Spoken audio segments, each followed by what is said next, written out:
Hello, bonsoir à tous et à toutes. Bon, nous avons décidé de faire un petit tutoriel sur le logiciel Freezing.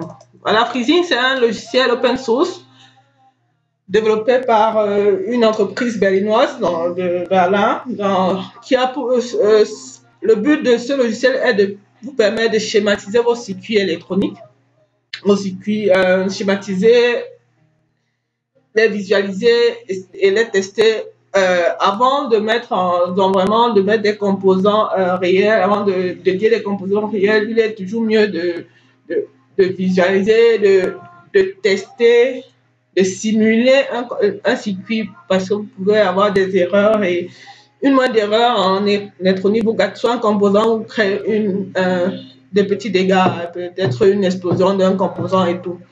Donc voilà, c'est ça, Freezing. C'est là ce que vous voyez là, c'est ce logiciel. Lorsque vous ouvrez, vous pouvez le télécharger en ligne, vous cliquez tout simplement Freezing, download. Vous aurez une version Windows, Linux et Mac OS. Donc moi j'ai la version Windows là, parce que je suis sur Windows, mais il y a aussi Linux, j'ai aussi déjà essayé sur Linux. Voilà. Donc pour ça, on va juste faire un petit exemple, pour montrer comment ça fonctionne. Ici, vous avez la pin d'essai. Pour ceux qui font des circuits électroniques, la connaissent très bien, quoi. Donc, comment sont liés ici les pins, comment ici c'est comme ça, c'est tout droit là. Les pins ici sont liés entre eux, ceux-là-ci, et ceux-ci sont liés de cette manière-ci. Voilà. Bon, nous avons besoin pour notre petit exemple d'un écran LCD, un petit display LCD, un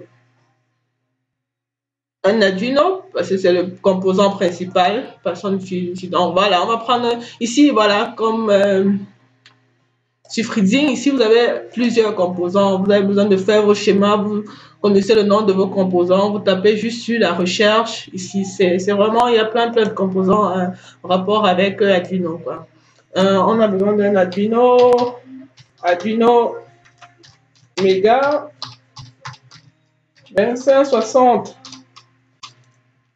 Tapez sur recherche, ça vous affiche les Arduino Mega.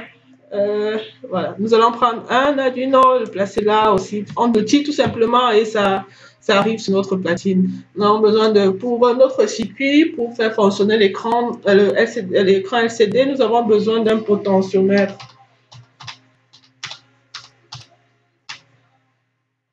Potentiomètre.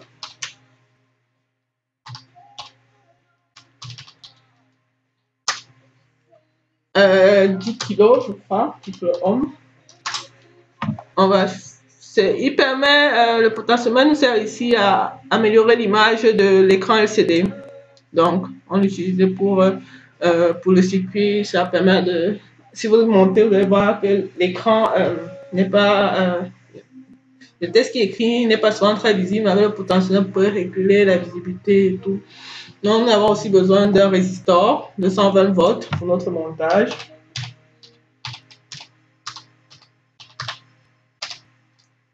« 220 ohms pour notre montage. Résistor. Voilà. Nous allons prendre ça. Voilà, aussi les composants dont nous avons besoin pour ce montage. On va tout de suite commencer. Vous pouvez roter les composants pour mieux les placer. Vous pouvez vraiment, c'est un logiciel super intelligent et permet de faire vraiment des choses cool, quoi. Donc là, nous allons maintenant relier nos différents pins Arduino. On peut ici regarder les pins, notre écran LCD, notre display. On va voir ces pins ici, comment relier. Là maintenant, on a relié notre résistance à ce pin-ci. Ouais, il y a déjà un lien. Donc, c'est vraiment interne aussi connecté pour que vous puissiez simuler le truc.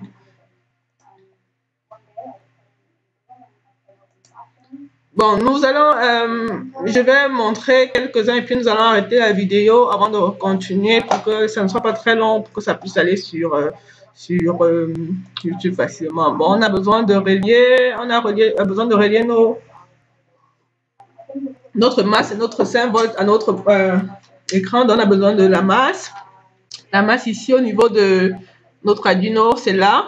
On tire, on place ça là pour que tous les liens qui sont à ce niveau-ci soient connectés à la masse.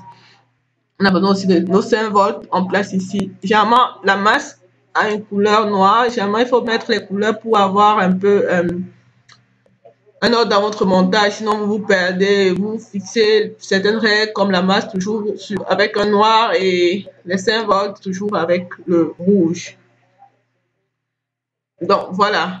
Donc, je vais mettre pause à ce niveau et faire dans les autres liens. Et puis, on revient pour conclure.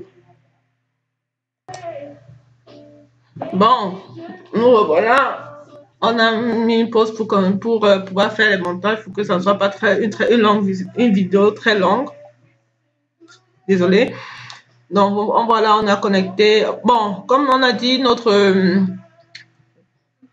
display LCD A16 proche, donc ils seront connectés aux composants ou bien au pin de notre Arduino. Ça, c'est le montage final. C'est tout simple. Pour monter, pour lier, vous cliquez simplement, on va reprendre par exemple ça. Vous cliquez simplement là, vous tirez, on met à la masse et vous changez la couleur. Tout simplement, ça fonctionne. C'est vraiment un logiciel assez cool. Quand vous voulez trouver un composant, vous tapez là. Ici, on a un Rotarian encoder, on a un potentiomètre là, on a un autre potentiomètre là. Vraiment, il y a beaucoup de composants. C'est un truc assez cool quand même. Ici, vous avez votre vue schématique, comment les composants sont reliés entre eux. Ici, à la fin, vous pouvez tester votre circuit et l'imprimer. Tout cela, on va voir peut-être dans des vidéos précédentes. Parce que moi, j'apprends encore à utiliser ce logiciel parce que c'est tout récemment que j'ai connaissance de l'existence de celui-ci. Donc, moi aussi, je débute là. Mais j'ai voulu partager avec vous parce que c'est un logiciel que je trouve assez cool pour ceux qui font dans des montages électroniques. C'est vraiment super. Vous pouvez faire cela et puis prendre une photo. Cette photo, par exemple, on peut exporter comme photo et vous pouvez mettre ça dans un de vos rapports ou bien votre mémoire. C'est vraiment très pratique, quoi. Très pratique. Essayez de télécharger. C'est open source, comme j'ai dit, gratuit pour l'utilisation. C'est de jouer avec pour ceux qui font des montages électroniques, surtout peut-être pour ceux qui sont au Cameroun, qui n'ont pas souvent accès à certains composants. Ils peuvent déjà tester ici, s'ils savent comment ça fonctionne, ils peuvent déjà faire des petits montages ici, essayer de les simuler. Et c'est vraiment un plus, quoi, vraiment un plus. On a vraiment la composante. Lorsqu'on clique sur un composant, par exemple, là, on a vraiment sa description. Lorsque je clique sur l'écran, j'ai vraiment, j'ai 16 broches. J'ai vraiment comment c'est interne, c'est représenté. Surtout lorsque je clique sur la vue schématique, par exemple, là, je peux voir ici les pins de mon écran LCD. Et ici, par exemple, pour Arduino, la même chose, quoi. Je peux vraiment voir comment mon Arduino en interne est de quoi c'est formé, de quel pin et tout ça, les PWM, les signaux, les pins digitaux là, les analogues et tout, test. Donc, c'est vraiment super cool. Donc, c'était vraiment un petit essai que je voulais faire avec vous pour vous montrer comment fonctionne Fritzing. Merci pour votre attention et désolé pour la qualité de la vidéo. Je commence aussi, débute à peine aussi dans les tutoriels. Donnez vos impressions et puis la prochaine fois, je ferai sûrement mieux. Merci encore et bonne soirée à vous.